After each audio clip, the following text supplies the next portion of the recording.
Rapaziada, a gente tá com um C4 aqui, ó. O carro até que é bonito, viu, galera?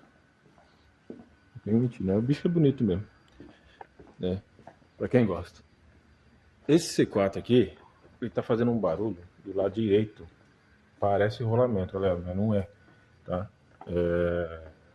Rolamento, inclusive, é novo, tá? Rolamento. Mas o barulho é aqui, ó. Semi-eixo. Vou mostrar pra vocês o rolamentinho de apoio do semi-eixo, tá? Ele engana o barulho, tá? Ele acha, a gente testa ele, parece que é rolamento de roda, tá? E não é, é aqui, ó. Tá vendo que o eixo até deslocou, tá quase pegando no suporte, né? Porque o rolamento é textura. Olha lá, ó, estouradíssimo, ó, tá vendo? Deixa eu mexer pra vocês verem aqui, ó. Tá? Então aqui a gente vai fazer, vamos desmontar aqui esse semi-eixo, já comecei a desmontar. E vai trocar o rolamentinho lá da ponta lá, tá, galera? Engana bem a gente, engana muito, tá? Vamos tirar aí e realizar a troca dele.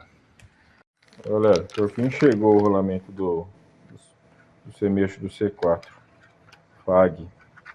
Tá? Bora lá montar, 3 dias de espera, é pra acabar, né? Galera, dá uma olhada. Olha o rolamentinho. Agora me explica como que esse rolamento sai daqui. Se o diâmetro daqui é menor e aqui é maior. Sinceramente eu nunca troquei desse carro, já troquei de outros. Mas a situação, vamos descobrir, né?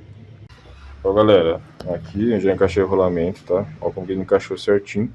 Esse aqui encaixou com pressão. O que estava acontecendo? Esse aqui é a guia do rolamento velho. Ele rodava em falso lá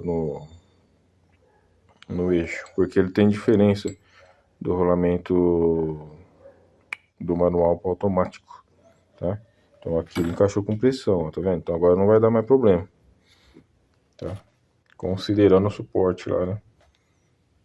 Agora vamos montar o resto aqui. Aqui tem esse encosto aqui que vai no rolamento, tá? Aqui no eixo aqui.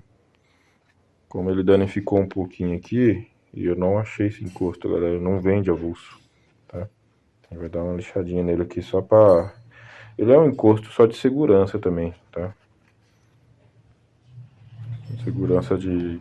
Ele veda o rolamento na parte traseira dele. Possivelmente faz alguma função balanceadora também, né? Tá? Mas ele vai aqui, ó. Nesse jeito aqui. Tá? Rapaziada, tô encaixando o semi-eixo aqui, tá? Olha, vai ficar dessa maneira aqui. Essa pecinha que é um adaptador, ela encaixa aqui. Depois tem um protetor aqui do retentor que eu vou colocar também, tá? Encaixei aqui só para ver se ele ia dar certo, porque ele deu uma comidinha lá. O rolamento quebrou e deitou, tá? Deu uma comidinha aqui no suporte, mas deu certinho, ó, tá vendo? Então só voltar aqui, encaixar outra pecinha, outra chapinha aqui. Tá, vou trocar a coifa, que a coifa rasgou, e finalizar o bichão.